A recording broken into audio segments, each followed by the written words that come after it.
tu es prêt à écouter. C'est une source de bénédiction également. Amen. Et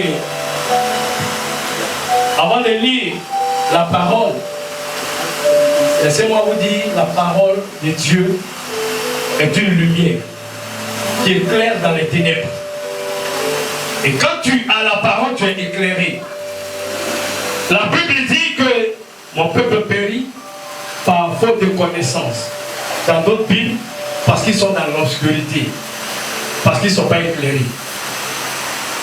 La parole de Dieu est une épée qui délivre, qui coupe. La parole de Dieu est également une nourriture. Dieu dit que l'homme ne vivra pas de pain seulement. L'homme ne vivra pas de placali seulement. L'homme ne vivra pas de pamoin seulement. L'homme ne vivra pas de riz gras seulement, ni de tchèp. Mais de toute parole qui sortira de la bouche de Dieu. Si ton âme n'est pas nourrie, ton corps va finir par s'affaiblir. Alléluia. La nourriture spirituelle est très importante. Et la parole de Dieu est également un marteau qui brise tous les rochers. Quand tu es incrédule, c'est par la parole de Dieu que Dieu te libère. La parole de Dieu. Ce n'est pas ce qui entre dans la bouche qui souille l'homme. Mais c'est ce qui sort de la bouche. C'est ce qui souille l'homme, je répète. Ce n'est pas ce qui entre dans la bouche qui souille l'homme. Mais c'est ce qui sort de ta bouche qui souille l'homme. Ne comprenez-vous pas, verset 17, ne comprenez-vous pas que tout ce qui entre dans la bouche va dans le ventre, puis est rejeté dans les lieux secrets, c'est-à-dire au WC. Mais ce qui sort de la bouche vient du cœur. Et c'est ce qui souille l'homme. Ce qui sort de la bouche vient du cœur. Et c'est ce qui souille l'homme. Car c'est du cœur. Au verset... au verset 19, car c'est du cœur que viennent les mauvaises pensées, les meurtres, les adultères, les impudicités, les vols, les faux témoignages, les calomnies. Voici les choses qui souillent l'homme. Mais manger sans se laver les mains, cela ne souille pas l'homme. Amen. Notre Père, notre Dieu, je voudrais te rendre grâce pour ta parole. Enseigne-nous. Nous voulons, Seigneur, avancer avec toi. Éclaire-nous, nourris-nous, libère-nous, donne-nous de la puissance. Afin que, Seigneur, en cette fin d'année, nous marchons dans notre domination. Au nom de Jésus. Amen. Cette parole vient de Jésus, qu'il avait adressée aux pharisiens, qui se plaignaient que les disciples de Jésus ne se lavaient pas les mains avant de manger. Et Jésus va leur dire que ce n'est pas ce qui entre dans la bouche qui souille l'homme, mais c'est ce qui sort de la bouche qui souille l'homme. Parce que ce qui sort de la bouche vient de ton cœur.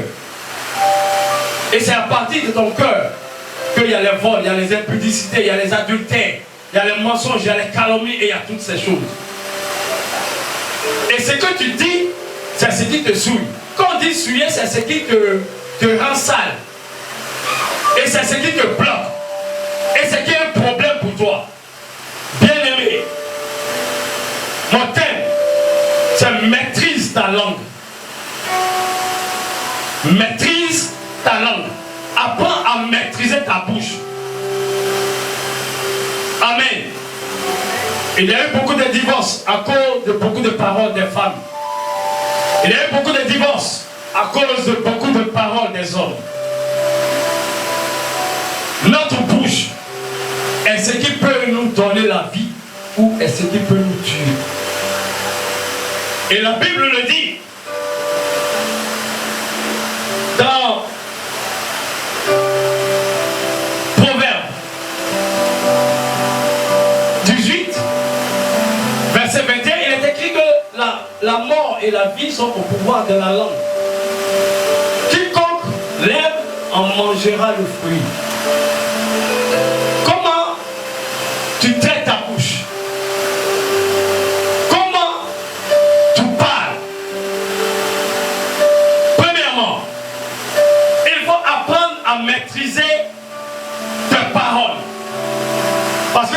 nos bouches, on parle de parole. Au verset 17, il est dit que ce qu'on mange va dans les toilettes. Vous voyez, il y a des gens qui ont peur des totems. Moi aussi, dans mon village, j'avais des totems. Nous sommes ici, il y a beaucoup qui ont des totems. Je ne mange pas silure. Je ne mange pas sanglier. Je ne mange pas abouti. Et quand bien même ils sont chrétiens, ils continuent de ne pas manger ces choses. Parce qu'ils ont peur. Parce qu'ils ont peur. Il y avait un homme qui était malade, que j'ai connu à Trècheville, qui ne mangeait pas sauce graine, qui ne mangeait pas banane, qui ne mangeait pas je ne sais quoi encore. Finalement, je ne sais pas ce qu'il mangeait. Tellement il avait des totems. Et quand il mange la sauce graine, et je vous le dis et je vous l'affirme, des boutons apparaissent sur son corps. Des boutons apparaissent sur son corps. Et ce monsieur m'a rencontré, je n'étais même pas pasteur, j'étais encore même un nouveau chrétien. Mais ce que je savais, je le lui ai apporté. Et il a accepté le Seigneur. Je l'ai conduit dans une église. Et je lui ai dit, mange la sauce graine. Il dit, ah! J'ai dit, mange la sauce graine. Il m'a rendu le témoignage qu'il y a longtemps qu'il ne mange plus ça. Il a mangé la sauce graine et les boutons ne sont pas apparus. Les boutons même qui étaient sur lui ont disparu. Ce n'est pas ce qui entre dans la bouche qui va te suivre. Mais c'est ce qui va sortir de ta bouche. Parce que ce qui sort de ta bouche vient de ton cœur. Vous savez, quand Jésus est venu, il a dit, il est écrit que tu ne commettras pas l'adultère. Mais moi je te dis, celui seulement qui pense adultère a déjà commis l'adultère. Parce que c'est ce qui sort de ton cœur. Le cœur ici, c'est les pensées. C'est ce que tu as et ce que tu as résolu. C'est ce qui vient de ta bouche. C'est de l'abondance du cœur que la bouche parle. La vie et la mort sont au pouvoir de la langue. Qu'est-ce que tu dis? Tu t'amuses à dire maudit. Tu t'amuses à dire moi-même je suis maudit. Tu t'amuses à dire moi-même je ne réussirai pas. Tu t'amuses à dire moi-même tout ce que je fais ne réussit pas. C'est comme ça que je suis. Tu t'amuses à dire moi-même dans ma famille, voici comment nous sommes. Tu oublies que tu es devenu un enfant de Dieu. À partir du moment où tu as accepté Jésus comme ton Seigneur et Sauveur personnel, tu as une autre identité. Il y avait cette fille qui chantait ici dans cette église et qui m'a dit un jour que dans ma famille, on ne se marie pas. Et depuis que j'ai eu mon enfant, je ne fais plus d'enfants. Et elle était chante. Elle chantait d'église en église. Elle a changé plusieurs églises. Quand elle est arrivée ici, je lui ai dit non seulement tu vas te marier, mais seulement aussi tu vas avoir un enfant. Pourquoi? Parce que ce Jésus est maintenant ton frère. Est maintenant ton frère. Et tu es entré dans la famille de Dieu. Quelle est ta conscience vis-à-vis de ta relation avec Dieu? Est-ce que tu penses que venir à l'église, c'est juste de la religiosité? Je vous dis toujours que venir à l'église, ce n'est pas de la religiosité. Il faut avoir une relation avec Jésus. C'est la relation et non pas la religion. Développe une relation avec Dieu. Et quand tu vas développer une relation avec Dieu, Dieu te dira que ce livre ne s'éloigne pas de ta bouche. Médite-le jour et nuit et agis fidèlement selon ce qui est écrit. Pourquoi Jésus nous dit de méditer jour et nuit ses paroles? Vous voyez, c'est pour reformater notre intelligence. Plus tu vas lire la Bible, plus tu vas écouter la parole de Dieu, plus tu vas commencer à apprendre à parler comme Dieu veut. Plus tu vas parler comme Dieu veut. Parce que tout le temps, depuis ton enfance, tu as parlé Comme ta famille t'a enseigné, comme le monde t'a enseigné, comme les amis t'ont enseigné, comme toi-même tu as résolu. Mais plus tu te remplis de la parole de Dieu, plus ta manière de parler change. Il est écrit par exemple que je ne mourrai pas, je vivrai. Il y a cet homme de Dieu qui était hospitalisé et qui avait un cancer généralisé aux États-Unis. Tout le monde lui a dit, tu vas mourir. Tu vas mourir. Il est tombé malade pendant 12 ans. Cancer. Et aux États-Unis pendant 12 ans. Mais il est devenu comme désert. Je vous parle de Kenneth Hagin. Et ce monsieur, il a dit, je ne mourrai pas, je vivrai. Il s'est tenu sur le fait que quand tu crois, ce que tu déclares, c'est ce qui arrive. Ce que tu déclares, c'est ce qui arrive. Ce n'est pas l'environnement que tu observes, mais c'est qu'est-ce qui vient de Dieu. Qu'est-ce que Dieu a dit? Qu'est-ce que Dieu a dit? On peut te faire des prophéties que tu vas voyager, que tu vas te marier, et puis tu vas rester là, tu ne vas jamais te marier. Ou alors tu vas te marier, ça va échouer. Mais Dieu a dit quoi par rapport au mariage? Il a dit, il n'est pas pour que l'homme soit seul. Alors si tu es célibataire, tous les jours tu te lèves, Seigneur, tu as dit que je n'ai pas pour que je sois seul. Je refuse le célibat. Je refuse le célibat. Je refuse d'être seul. Et le ciel va entendre. Le diable va entendre. Et c'est ce que Dieu dit qui s'accomplit. Alléluia. Apprends à maîtriser ta langue. Alléluia. Ta bouche peut te tuer et ta bouche peut te sauver. Contrôle ce que tu dis. À partir d'aujourd'hui que tu ensemble. Ce 1er décembre, tu es dans un foyer. Arrête de dire à ton mari que c'est un vaurien. Arrête de dire à ton mari que c'est un chercheur de femmes. Arrête de dire à ton mari que c'est un coureur de jupons. Arrête de dire à ton mari que véritablement il est pauvre. Arrête de maudire ton mari. Arrête de lui dire que moi-même je regrette d'être avec toi. Si je savais qu'est-ce qui m'a poussé avec toi, arrête de dire cela. Dis plutôt que j'ai un mari merveilleux. J'ai un monsieur qui est bon. J'ai un monsieur qui ne cherche pas femme. Même si c'est ce que tu crois. Et tu verras, un matin il va se lever pour dire allons à l'église. Qu'est-ce que tu dis autour de toi? Qu'est-ce que tu dis de toi-même? Je suis malheureux. Je sors d'une famille malheureuse. Et c'est ce que Gédéon disait. Et il était arrêté. Il battait du froment, découragé. Quand Dieu... Voici le taux de sucre dans ton sang. Plus de 3 grammes dans le sang. Tu es diabétique. Et cet homme de Dieu le regarde droit dans les yeux. Il dit, je ne suis pas diabétique. Le taux de sucre fait augmenter dans mon sang. Mais je ne serai jamais diabétique. Que cela n'est pas ma portion et ce ne sera jamais ma portion. Dans 3 jours, je sors de ton hôpital. Dans 3 jours, je sors de ton hôpital. Et vous savez, le docteur a fait un sourire au cœur. Parce qu'il a dit, je suis un homme de Dieu. Donc il a pris pour un fanatique. Pour un fanatique. Et il a lancé ce défi à l'homme de Dieu. Si dans 3 jours, ton taux redescend à 1, alors je te libère. Et l'homme de Dieu va lui dire, je te le répète, dans le 4e jour, ça sera dimanche. Je sortirai et j'irai prêcher.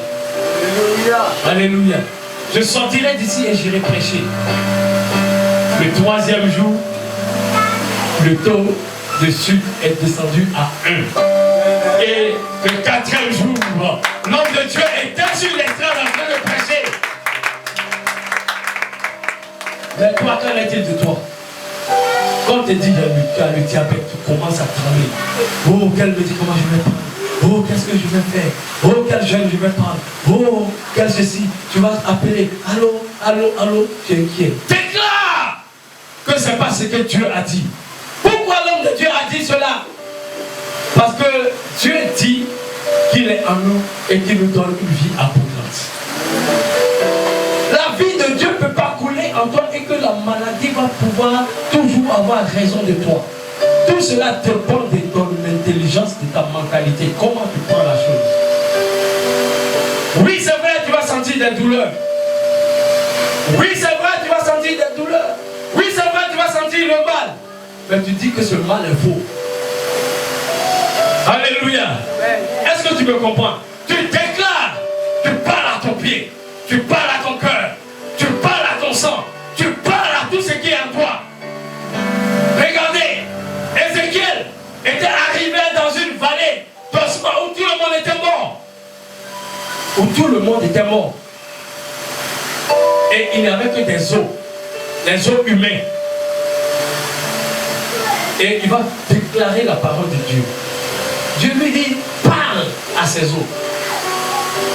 Mais c'est une aberration de parler à des ossements, n'est-ce pas?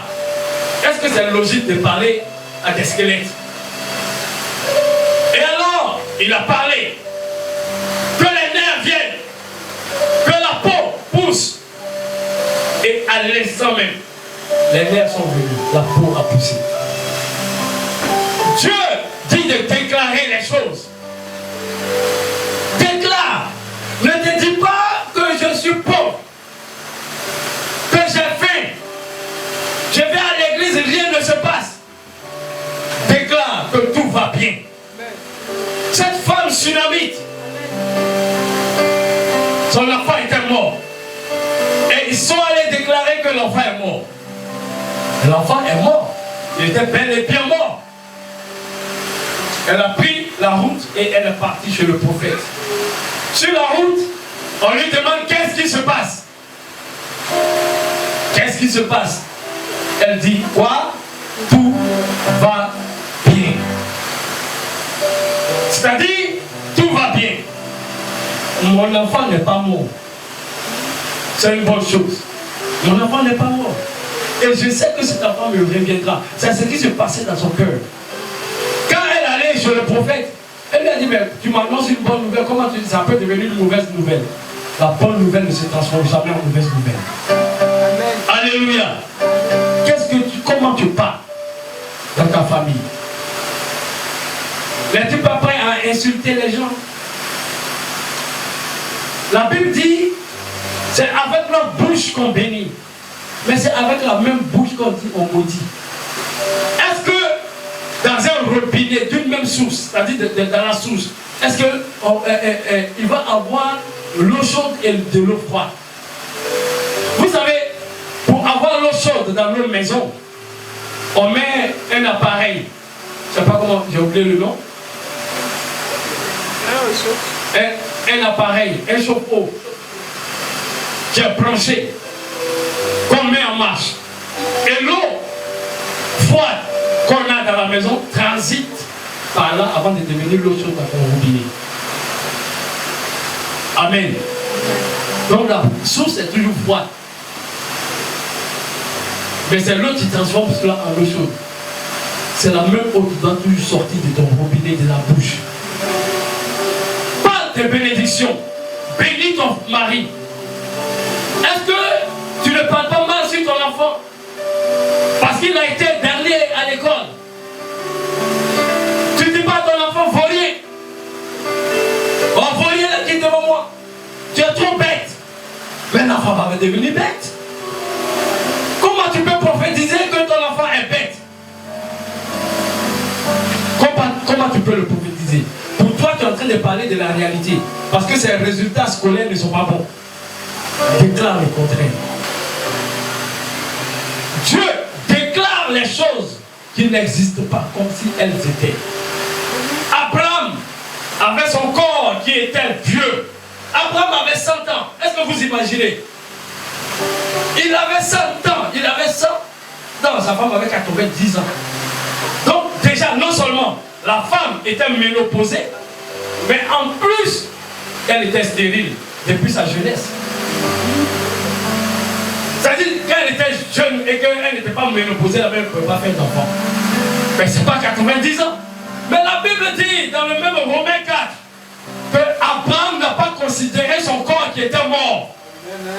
Que espérance contre toute espérance, il a espéré. Et il a eu son Isaac. Veux-tu avoir ton Isaac? Ne regarde pas ta condition, mais regarde ce que Dieu est capable de faire. Ne regarde pas la réalité de tes yeux, de tes oreilles, de ce qui vient de l'extérieur, mais regarde la réalité. Veux-tu te marier? Il faut te voir comme une femme mariée. Il avait cet homme nigérien qui a prié et qui voulait une voiture. Et j'aime tellement ce témoignage. C'est un témoignage d'extraordinaire. Je vous parle de l'extraordinaire. Je vous parle du surnaturel. Le surnaturel est au-dessus du naturel. Cet homme est parti, il a prié. Et la Bible dit que c'est que tu demandes, crois que tu l'as reçu. Et tu le verras s'accomplir. Quand tu pries, il faut croire que tu as reçu. Mais tu pries et puis tu oublies.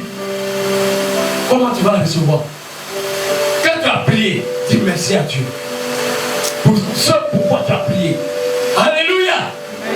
Et cet homme donc, ce Nigérian, a prié parce qu'il voulait une voiture. C'était un désir pour lui. La Bible dit que le juste obtient ce que son cœur désire. Et il a prié, il a cru en Dieu. Un matin, il s'est levé. Il est parti dans cette compagnie où on vend des voitures. Le surnaturel est inouï. Le surnaturel est inouï. Alléluia. Et alors, il est parti et il tournait autour d'une voiture. Et il regardait la voiture. Et puis le commercial est venu vers lui.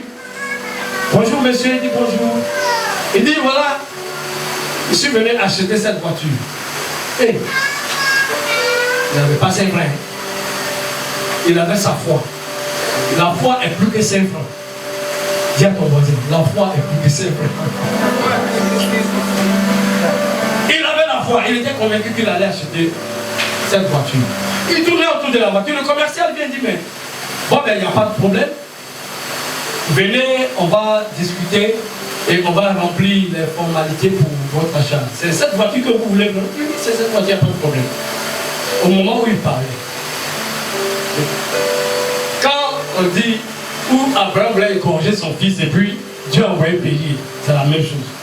Au moment où il parlait avec le commercial, voici un riche Nigérien qui arrive avec sa maîtresse. Et il avait vu cette voiture. Et c'était le seul modèle qui restait. Il dit que lui, il veut cette voiture. Le riche, il arrive, c'est cette voiture que je veux. Le monsieur dit non, mais moi je viens d'acheter la voiture déjà. Je viens de prendre la voiture. Il dit écoutez monsieur, ma femme veut cette voiture. Et je lui ai promis pour son anniversaire. Et c'est cette voiture que je ne veux pas un autre modèle. Choisissez un autre modèle. Je l'achète pour vous. Et j'achète cette voiture. Alléluia. Choisissez un autre modèle. Je l'achète pour vous. Et moi je prends cette voiture. Alléluia. La foi n'a pas besoin de 5 ans. Et alors, il a dit il n'y a pas de problème.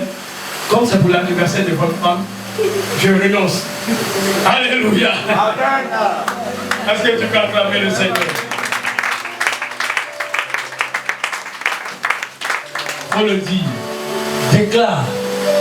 Ce n'est pas ce qui entre dans la bouche qui saoule, mais c'est ce qui sort de ta bouche. Qu'est-ce que tu dis de toi? Qu'est-ce que tu dis autour de toi? Qu'est-ce que tu dis de ta situation? Change de manière de parler. Tout à l'heure, j'ai dit, une bouche fermée est une destinée fermée. Parle à la situation. Parle à la situation. Vous savez, mon père Oyedepo, quand il a lu dans la Bible le secret de la prospérité, sur place, qu'elle a fini et qu'il a compris la parole de Dieu, il s'est élevé, il a dit, je ne serai plus jamais pauvre. Il a déclaré, et partout où il allait, il avait une seule chemise. Il était moisi devant les assemblées. Il disait que je suis prospère, que j'ai de l'argent, je suis prospère. Quand il sortait, les gens se moquaient de lui. Mais aujourd'hui, il est le pasteur le plus riche d'Afrique. Non, pas du monde. Du monde. Du monde. Pasteur le plus riche. Qu'est-ce que tu dis de toi? Comment te vois-tu? Et qu'est-ce que dis-tu de toi? Qu'est-ce que tu dis de ton père? Qu'est-ce que tu dis de ta mère? Qu'est-ce que tu dis de tes frères? Qu'est-ce que tu dis de tes enfants? Proclame la parole de Dieu. Proclame la parole de Dieu. Proclame ton rêve. Bien-aimé, vous-même, déclare que vous êtes les plus grands danseurs du monde. Que vous allez être vus partout dans le monde. C'est ce que tu dois dire. Tu ne dois pas être en train de murmurer. Moi-même, depuis là, je danse, et puis je ne vois rien. Moi-même, depuis là, je tape en temps, je ne vois rien. Moi-même là, je m'arrête chez l'autre là-bas, je m'arrête ici là-bas. Et tant que ta mentalité et tes paroles n'ont pas changé, tu peux même aller au Brésil et être le piètre danseur. Amen. Ce que tu déclares, c'est ce qui te suit. Amen. Ce que tu déclares de ta bouche, c'est ce qui te suit. Déclare les bonnes choses. Déclare les bonnes choses. Même si tu as faim, déclare que tu vas manger. Je suis en train de te faire une révélation. C'est ce qu'on appelle une révélation. C'est quelque chose qui existe que tu n'as pas encore connu. La révélation, c'est quelque chose qui existe que tu n'as pas encore connu. Est-ce que tu me comprends? Tu vas changer de manière de parler, n'est-ce pas? Amen. Si tu es d'accord avec moi, acclame le Seigneur.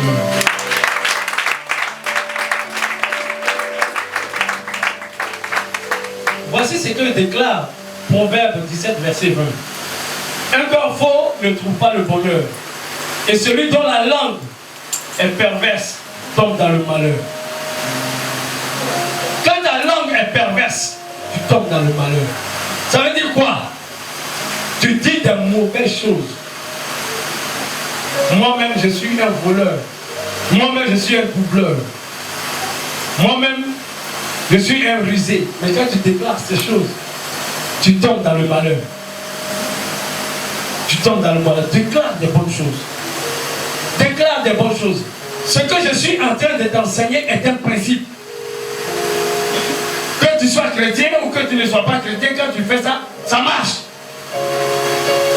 Ce n'est pas seulement une affaire de chrétien. C'est une affaire de règles, de principes. C'est une affaire de principes. Dis ce que Dieu dit et ne dis pas ce que tu vois. Alléluia.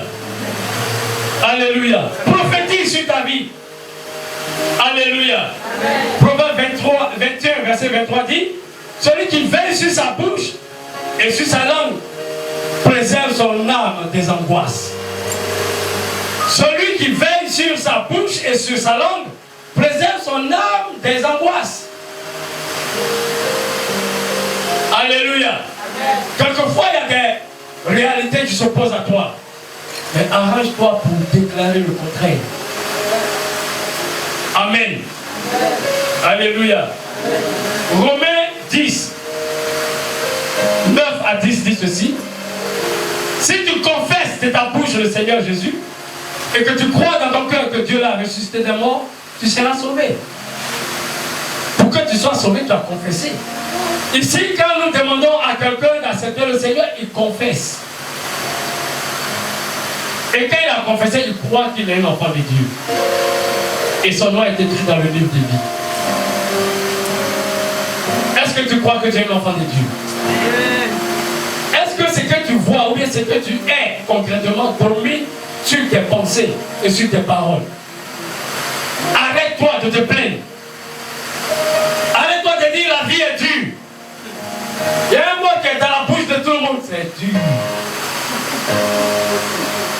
C'est dur. Et ça, c'est toujours. Tous les jours, tu répètes ça. Mais quand c'est dur, ça va être dur. Faut dire que c'est mou. Amen. Ça n'a qu'à ramollir un jour. Alléluia. Il y a un mot également qui vient, je n'ai pas d'argent. Annule ça de ta bouche. Même si ta poche pleure, tu dis je suis riche. C'est ce que moi j'ai appris à l'école biblique. Quand on m'a enseigné sur la puissance de la parole. Si tu m'entends dire je suis riche, il ne faut plus demander. Amen. Parce que je ne peux pas confesser ce qui va s'attacher à moi. Je confesse ce qui doit s'attacher à moi. Amen. Ce paralytique, quand Pierre l'a vu, Pierre lui a dit quoi? Je n'ai pas d'argent, je n'ai pas d'or, mais ce que j'ai, qu'est-ce que Pierre avait? La puissance de la parole de Dieu. Il avait Jésus. Il a dit lève-toi et marche. Parle à la situation. Apprends à parler à la situation. Très souvent, le diable nous envoie les mauvaises situations. Isaac était béni par son père. Et il était chez les Philistins. La Bible dit que c'était la sécheresse arrosée. Et il est devenu le plus riche. Dans le langage chinois, écoutez-moi bien, le mot crise n'existe pas. Nous sommes en crise, ça n'existe pas. À la place de crise, le mot chinois qui est utilisé, c'est opportunité. J'ai une opportunité. C'est-à-dire, c'est quelque chose qui vient à moi. Souvent, c'est dans le désert qu'il y a des opportunités. Souvent, c'est quand la situation semble contraire. Tu demandes à Dieu de t'ouvrir sur les opportunités. Je me rappelle quand il y avait la guerre en Côte d'Ivoire. On achetait une boule d'attiqué à 5 000 quelquefois, à 3 000, à 4 000. Ce qu'aujourd'hui on achète à 100 francs. Parce qu'en ce moment, il n'y avait pas. Et c'est cela l'opportunité, c'est la loi de l'offre et de la demande. La loi économique de l'offre et de la demande. Plus la demande est grande,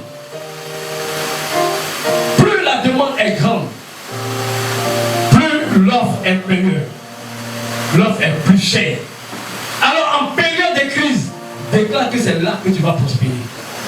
Ne regarde pas la situation que tu traverses maintenant et que tu n'as rien. C'est une opportunité de prier et de prendre tes points devant Dieu. Est-ce que tu peux acclamer le Seigneur?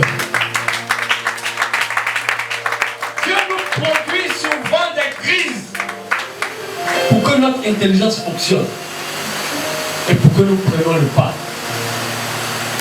Il y avait un homme de Dieu qui allait en Inde. Et arrivé en Inde, il a trouvé que les gens étaient tellement pauvres. Il voulait ouvrir là une église. Et il s'est débrouillé, il a eu des planches avec des menuisiers. Il a commencé à confectionner des bancs. Et il y avait les gens de la région qui lui demandent, mais qu'est-ce que tu vas faire? Il dit non, je vais ouvrir mon église ici, que ce sont les bancs que je fais. Et puis la femme est venue vers lui. Il a dit, ah bon, c'est combien de bancs tu fais? Il dit, c'est 5 bancs. Et puis la femme lui a dit, ok, les 5 bancs là, c'est toi seul qui vas t'asseoir dessus. Et il a dit à la femme, je ne vais même plus en faire 5. Je vais en faire 10. Parce que toi, tu vas venir t'asseoir sur le banc. Du coup, il a changé la parole. Il a changé cette parole. Il a fait ses bancs. Et cette femme, qui était une femme de mauvaise vie, paraît que même son perroquet insultait les gens. De mauvaises paroles qui sortaient de la bouche de son perroquet. Le monsieur a fait l'église, une personne, 2 personnes. À un moment donné, la femme même est venue effectivement à l'église. Et tenez-vous bien, son perroquet a commencé à chanter les louanges. Alléluia. Est-ce que tu peux acclamer le Seigneur? avec louange. Dieu est capable de changer ta situation. Dieu est capable de te changer.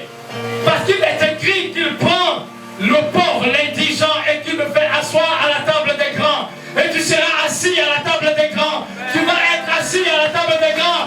Ta condition va changer au nom de Jésus. Ta condition va avancer au nom de Jésus. Je déclare que cela commence dès maintenant. Et en 2025, tu es déjà établi dans le nom de Jésus. Le processus se met en marche. Amen. Quelqu'un m'a donné l'occasion de dire Amen. Amen. Amen veut dire je suis d'accord, je reçois. Je prophétise sur ta vie et tu as la bouche fermée. Est-ce que tu écoutes mon message?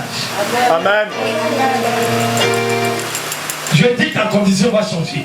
Amen. Je dis que tu vas changer de niveau. Amen. Je dis que les trésors des nations vont se tourner vers toi. Amen. Je dis que tu seras une source de bénédiction. Amen. Parce qu'il est écrit, vous êtes en haut et non en bas. Amen. Il est écrit que tu prêteras aux nations. Amen. Tu vas prêter aux nations. Non, Amen ne me connaît pas. Amen. J'ai dit tu prêtes aux nations. Amen. Tu vas prêter tes valeurs aux nations. Amen. Tu vas prêter de l'argent aux nations. Amen. Tu vas prêter de l'argent aux nations. Amen. Tu seras une source de bénédiction. Amen. Parce que cela est écrit dans Deutéronome 28 ans. Tu seras béni à l'aller. Tu seras béni à l'arrivée. Tu seras béni au départ. Tu seras béni à l'arrivée. Tu seras béni au départ. Ta corbeille et ta huche ne manqueront plus jamais. Ta corbeille et ta huche ne manqueront plus jamais. Parce que la bénédiction s'attache à toi. La bénédiction va te poursuivre. Comme un missile poursuit son objectif. Ta bénédiction va te poursuivre. En 2025, il en sera ici pour toi. Il en sera ici pour toi. La bénédiction va te poursuivre. Tes affaires vont prospérer. Tes affaires vont prospérer. Tes enfants réussiront. Tes enfants réussiront. Il est écrit que tu auras la supériorité sur les nations. Tu auras la supériorité sur les nations. Tu auras la supériorité sur les nations. Et c'est ce qui est écrit. Il est écrit que c'est toi qui seras une source de bénédiction. Une source de bénédiction. Une source de bénédiction. Je déclare que tu vas rire. Je déclare que tu vas rire. Je déclare que tu vas rire. Ainsi soit-il. Cette bénédiction pleine de vie et forme. Tu ne peux pas s'aimer sans récolter. Et que sème la bénédiction. Que sème la bénédiction. Il a dit que désormais, tu ne tomberas pas malade. Parce que je portais ta maladie. Cette maladie qui perdure. Je déclare qu'elle part maintenant au nom de Jésus. Elle part maintenant au nom de Jésus. Elle part maintenant au nom de Jésus. Si la maladie a un nom, il est écrit que Jésus a le nom qui est au-dessus de tout nom. Le nom de Jésus est au-dessus du diabète. Le nom de Jésus est au-dessus de l'insuffisance rénale. Le nom de Jésus est au-dessus du cancer. Le nom de Jésus est au-dessus de tout ce qui peut se nommer. Et je déclare qu'en ce nom, que la maladie vienne du ciel. Tout ce qui est dans le ciel, fléchit les genoux devant le nom de Jésus. Tout ce qui est sur terre, fléchit les genoux. Tout ce qui est en bas, fléchit les genoux. Je te déclare guéri au nom de Jésus. Il est écrit que quand tu sers Dieu, tes mains sont bénies. Tout ce que tu touches est béni. Tout ce que tu touches est béni. Je déclare tes mains bénies au nom de Jésus. Je déclare tes mains bénies au nom de Jésus. Tout ce que tu vas faire comme investissement prospère au nom de Jésus. Il est écrit également que tes os sont bénis. Tout ce que tu vas toucher est béni. Et rien ne te manquera. Parce que l'Éternel est ton berger. Tu ne manqueras de rien. La confusion sera seulement dans le cas de tes ennemis. Ceux qui te voyaient comme un pauvre viendront à toi pour que tu puisses réellement les aider au nom de Jésus. Alléluia. Il est ainsi au nom de Jésus. Reçois sa parole dans le nom de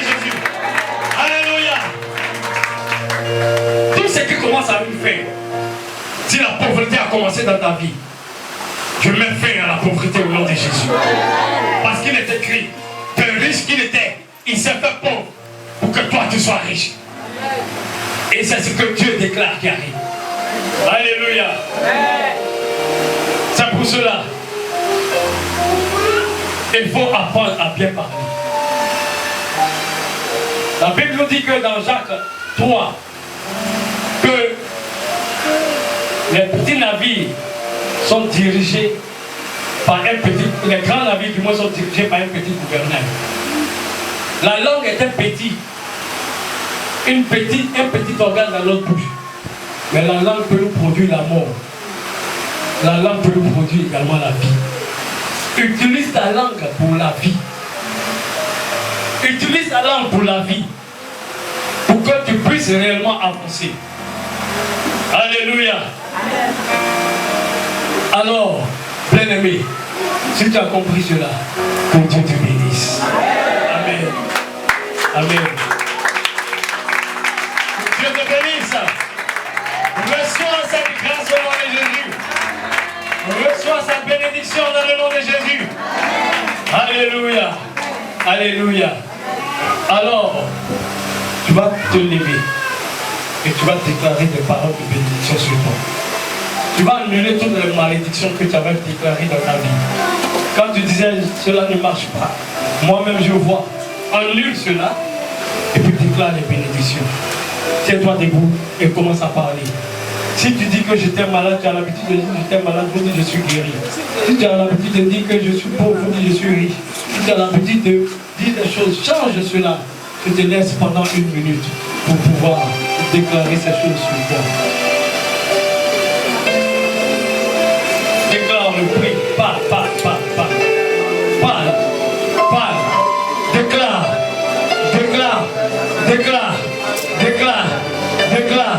Déclare le contraire de ce que tu avais vu.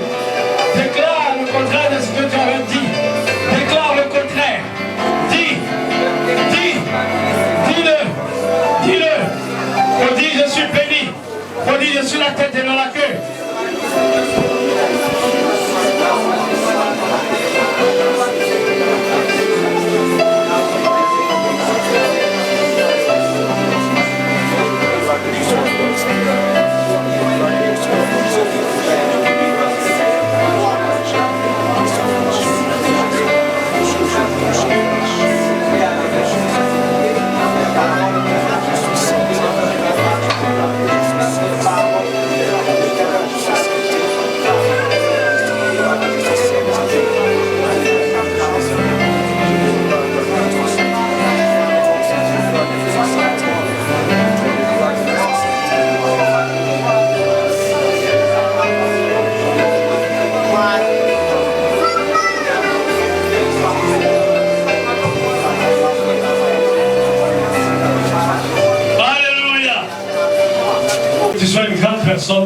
Écoutez-moi bien.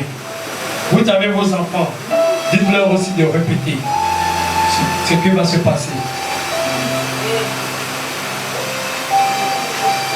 Vous savez, quand Jésus est mort à la croix, c'est cette bénédiction-là que tu vas proclamer. Et après cette proclamation, continue de le dire jusqu'à la fin de l'année. Quand je dis la fin de l'année, ça dit de maintenant, de ce premier jour jusqu'au 31. Tous les jours, il faut le déclarer. Si tu sais lire, c'est dans le Deutéronome 28. Si tu ne sais pas lire, c'est Deutéronome 28. Prends ton portable et écoute cela. Et pendant que la lecture passe, tu déclares encore. C'est une prescription que je te donne en ce début de mois de décembre. Et puis on va se retrouver le 31.